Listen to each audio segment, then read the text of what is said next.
नमस्कार. संघर्ष वृत्तवाहिनीमध्ये आपलं स्वागत. घेऊया ठाणे आणि आसपासच्या परिसरामधील घडणाऱ्या महत्त्वाच्या घडामोडींचा आढावा. राष्ट्रवादी काँग्रेस राष्ट्रीय अध्यक्ष व महाराष्ट्र राज्याचे उपमुख्यमंत्री अजितदादा पवार, राष्ट्रीय कार्याध्यक्ष प्रफुल्लभाई पटेल, महाराष्ट्र राज्याचे प्रदेश अध्यक्ष खासदार सुनील तटकरे यांच्या मार्गदर्शनाखाली राष्ट्रवादी काँग्रेस पार्टी महाराष्ट्र प्रदेश यांनी पक्षातर्फे नुकतीच महाराष्ट्रवादी व्हॉट्सअप हेल्पलाईन सुरू केली आहे. हा व्हॉट्सअप नंबर आहे 9861717171. या नंबरवर राज्यातील सर्व शासकीय योजनांची माहिती या व्हॉट्सअप नंबरवर दिली जाईल. राज्याचे मुख्यमंत्री एकनाथजी शिंदे, उपमुख्यमंत्री देवेंद्रजी फडणवीस, उपमुख्यमंत्री अजितदादा पवार यांनी महाराष्ट्र राज्याचा सन 2024-25 सालचा अर्थसंकल्प सादर करताना ज्या घोषणा जाहीर केल्या त्या संपूर्ण घोषणांची माहिती या एका फोन नंबरवरती मिळू शकते. या व्हॉट्सअप नंबरला हाय केल्यानंतर लगेचच आपली भाषा, जिल्हा, मतदारसंघ, लिंग इत्यादी माहिती आपल्याला फीड करायची आहे. ज्या योजनेची माहिती हवी असेल त्या योजनेचं नाव टाईप करायचे आहे. तसेच मदत हा पर्याय निवडायचा आहे. त्यानुसार पर्यायाची पुष्टी करण्यात येईल. आपली तक्रार ही सेंट्रलाइज कॉल सेंटरला सरळ जाते.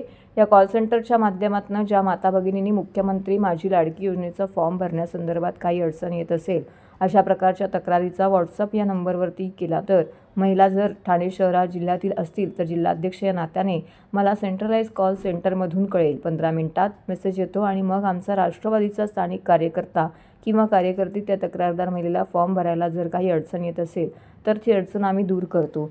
अशा प्रकारे ज्या विविध योजना आहेत त्या योजनांची संपूर्ण माहिती महाराष्ट्रवादी व्हॉट्सअप नंबरमध्ये दिलेली आहे. तर तमाम ठाणेकरांच्या मदतीसाठी व सेवेसाठी तत्पर हजर राहावे अशी माहिती यावेळी महाराष्ट्र प्रदेश आनंद परांजपे यांनी दिली आहे.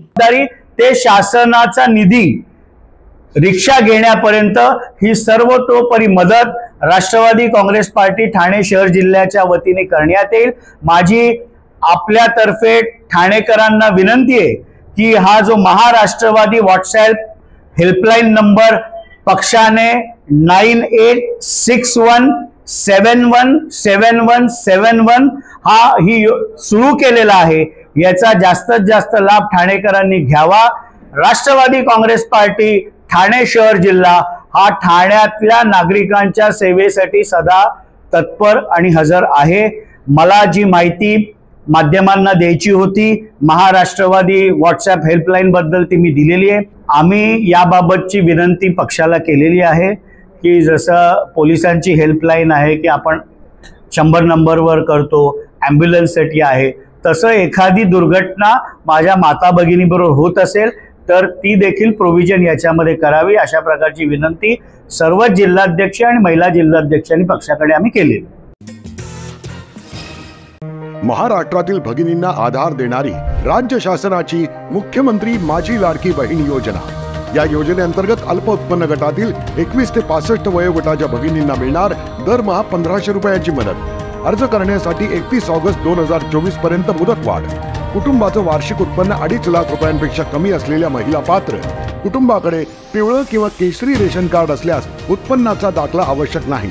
पांढरं रेशन कार्ड असेल किंवा रेशन कार्ड नसेल तर कुटुंबाचं वार्षिक उत्पन्न 2.5 लाखांपेक्षा कमी असल्याचा दाखला आवश्यक. योजनेसाठीचा ऑनलाईन अर्ज नारी शक्ती दूत ॲपवरून किंवा पोर्टलवर भरता येईल. ज्या भगिनींना ऑनलाईन अर्ज भरता येत नसेल त्यांच्यासाठी अंगणवाडी, ग्रामपंचायत, वॉर्ड ऑफिस, सेतू सुविधा केंद्रामध्ये किंवा आशाताई बचत गटाच्या CRP यांची मदत उपलब्ध. आता आपल्याला अभिमानानं म्हणता येईल सुखी आणि सुरक्षित आहे माझी लाडकी बहीण.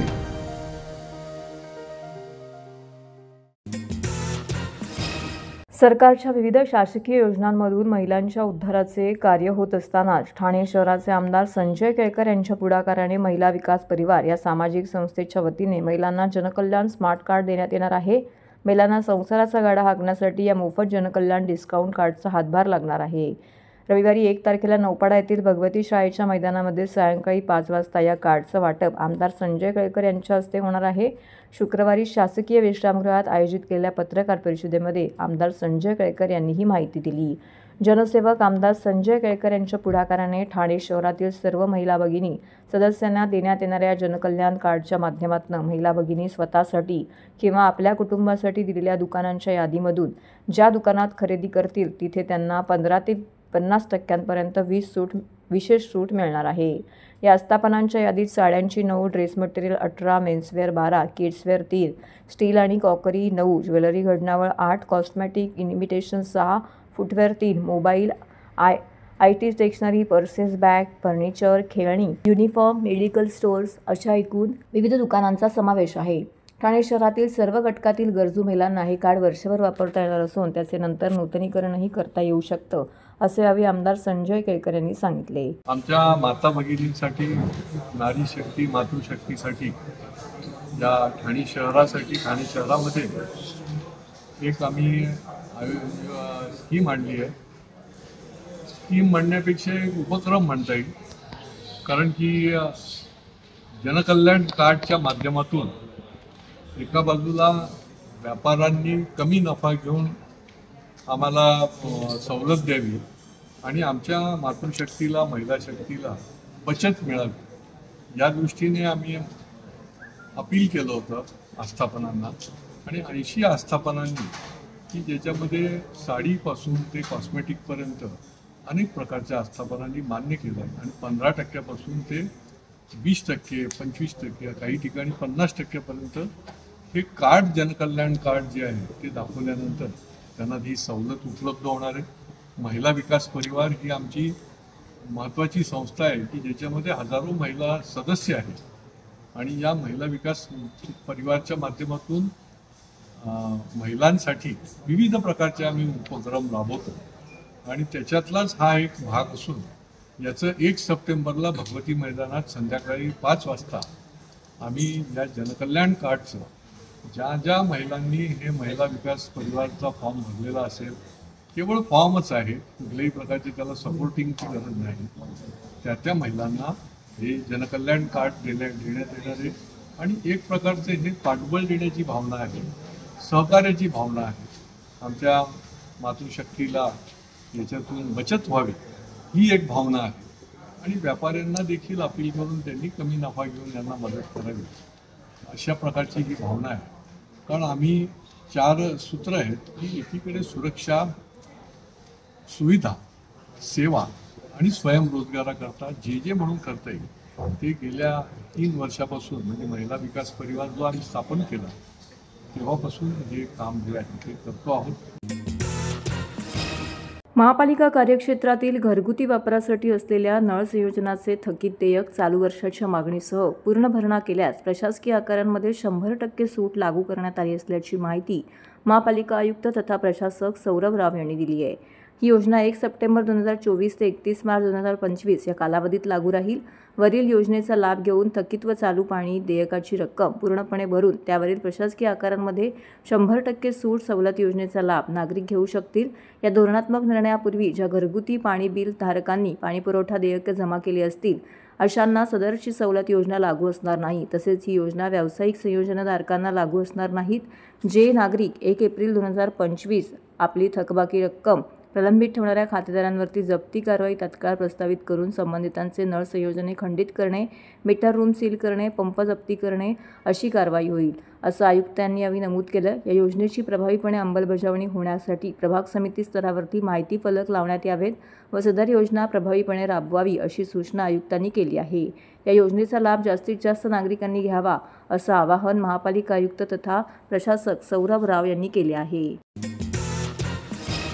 ठाणे जिल्ह्यात लागोपाठ येणाऱ्या गणेश विसर्जन मिरवणुका व ईद-ए-मिलादच्या मिरवणुका शांततेत संपन्न व्हाव्यात यासाठी पोलीस, महानगरपालिका व जिल्हा प्रशासनाने दक्ष राहण्याच्या सूचना जिल्ह्याचे पालकमंत्री शंभूराज देसाई यांनी दिल्या आहेत. तर नागरिकांनी पर्यावरणपूरक गणेशोत्सव साजरा करावा असं आवाहनही त्यांनी यावेळी केले.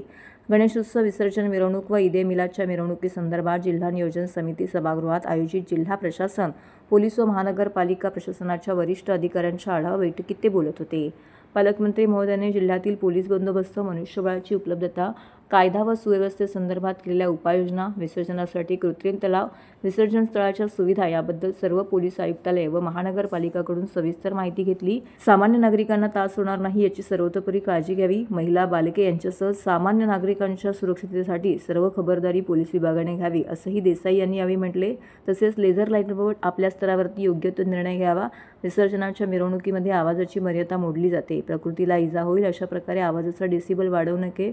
वाढवू नये याची दक्षता घ्यावी, तसेच या उत्सवामध्ये कोणतीही आडकाठी आणू नये असं देखील त्यांनी यावेळी म्हटलं आहे. आज ठाणे जिल्हा प्रशासनाची गणेशोत्सव पूर्वतयारीच्या आढाव्याच्या अनुषंगानं मी बैठक घेतलेली होती. माननीय लोकप्रतिनिधी जिल्ह्यातले आणि महसूल, नगरपालिका, आरोग्य, विद्युत, पाणीपुरवठा आणि पोलीस या प्रमुख सर्व विभागांचे वरिष्ठ अधिकारी आजच्या बैठकीला या ठिकाणी होते. काही महत्त्वाच्या सूचना मी या ठिकाणी प्रशासनाला दिलेल्या आहेत. त्याच्यात अत्यंत महत्त्वाचा की महानगरपालिका, नगरपालिका आणि ग्रामीण भागातले सुद्धा जे प्रमुख मिरवणूक मार्ग आहेत, गणेश आगमनाची आणि गणेश विसर्जनाच्या मिरवणुका निघतात, त्या 100% खड्डेमुक्त हे रस्ते ठेवण्याचे आदेश आजच्या बैठकीमध्ये मी दिलेले आहेत. त्याचबरोबर ज्या प्रमुख रस्त्यांच्या बाजूचे नाले आहेत, जे नाले भरून त्याचं पाणी मिरवणूक मार्गाच्या रस्त्यावरती येतं आणि त्याच्यामुळं मिरवणुकीला अडथळा होतो, त्या नाल्यांची तातडीनं सफाई करणं आणि पाणी पाऊस मिरवणुकीच्या दरम्यान किंवा मिरवणुकीच्या अगोदर आला तर ते वाहून गेलं पाहिजे नाल्यातनं पाणी, या दृष्टीनंच्या सूचनासुद्धा आजच्या बैठकीमध्ये मी दिलेल्या आहेत. 24/7 विद्युत पुरवठा सुरळीत राहील या दृष्टीनं सुद्धा MSEBच्या अधिकाऱ्यांना तसे आदेश या ठिकाणी दिलेले आहेत. जी मेंटेनन्सची कामं आहेत, मग ट्रान्सफॉर्मर मेंटेनन्स असेल, मेन लाईन मेंटेनन्स असेल, सर्व्हिस लाईन मेंटेनन्स असेल, ती पूर्ण गणेशोत्सवाच्या अगोदर पूर्ण करून घ्या, अशा सुद्धा सूचना आज या ठिकाणी आपण MSEBला दिलेल्या आहेत. मोठी मंडळं आहेत, जिथं गर्दी होते मुलींची, महिलांची, देखावे बघायला, गणेश दर्शनाला, अशा ठिकाणी पुरेसा बंदोबस्त ठेवण्याचे सुद्धा आदेश आजच्या बैठकीत मी पोलीस प्रशासनाला दिलेले आहेत. प्लेन क्लोथ्समधले जे आमचे कर्मचारी असतात त्यांनी सुद्धा तिथं गस्त घातली पाहिजे. मुलींना, महिलांना कुठलीही छेडछाडीचा प्रकार, चेन स्नॅचिंगचा प्रकार, पर्स स्नॅचिंगचा प्रकार कुठेही घडणार नाही याची पूर्ण खबरदारी घेण्याचे आदेश सगळ्या पोलीस आयुक्तांना आणि बाकी सगळ्या अधिकाऱ्यांना या ठिकाणी आपण आज दिलेले आहेत. तर हे होतं संघर्ष वृत्तवाहिनीचं आजचं बातमीपत्र. उद्या पुन्हा भेटू याच वेळी याच ठिकाणी ताज्या घडामोडींसह. तोपर्यंत नमस्कार.